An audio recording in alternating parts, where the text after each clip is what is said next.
Observez le plombier chez le marchand drapier. C'est comme une tache dans le décor. La voix même de l'homme qui soude et ajuste est ici comme une note fausse dans un concert. C'est que le plombier ne vit point de persuader ni de plaire. C'est qu'il se sert de sa voix comme d'un signal, le plus bref et le plus mordant signal étant aussi le meilleur, au lieu que le marchand drapier vit principalement de plaire. D'où vient que le son de sa voix n'est point une attaque, mais plutôt une flatterie et préparation. Les costumes aussi font contraste. Le costume du marchand est une sorte de politesse, et se présente comme tel. J'ai pris soin, semble-t-il dire, de cette cravate uniquement pour vous prouver que je pense à vous. La cravate ne sert point pour souder, c'est pourquoi le plombier n'a pas de cravate. Son vêtement est une sorte d'armure contre les contacts. L'armure est faussée de 1000 manières, soit par les chocs extérieurs, soit par les mouvements du travail. Le pli du pantalon ne sert à rien, il n'est que politesse. Il veut prouver que je pense à plaire. Le bourgeron du plombier a d'autres plis, qui disent tous « nous ne pensons nullement à plaire ». Et tout l'être du plombier dit cela.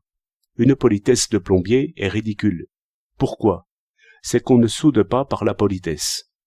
Au contraire, on vend par la politesse. Voilà donc deux classes qui restent séparées comme l'eau et l'huile. Chacun sait qu'il y a des restaurants à Bourgeron et des restaurants à Jaquette. Supposons mélange et voisinage entre ces deux vêtements. Chacun d'eux s'éloignera du voisin. La Jaquette, afin de ne point se salir, le Bourgeron, afin de ne point salir. Ce dernier mouvement est un peu moins hostile que l'autre, mais aucun d'eux n'est bienveillant. Nos sentiments suivent tellement nos gestes qu'il est impossible que nous aimions dans le temps que nous faisons le mouvement de nous écarter ou détourner. Sentir de l'éloignement à l'égard de quelqu'un, voilà qui est très bien dit. Dans un de ces tramways du matin, où il y a des ouvriers à toutes les places, supposons que quelque employé bien paré se trouve par hasard. Cette différence choque et éloigne. Non que je suppose quelque jalousie. On sait que l'ouvrier gagne souvent plus que l'employé, et chacun est fier de ce qu'il sait faire. Mais c'est bien pis, et sans beaucoup de pensée. Chacun remarque que le vêtement bourgeois est hors de place en ce lieu et à cette heure. Le vêtement bourgeois se fait petit et se sépare. Les autres lui font place et se séparent de lui.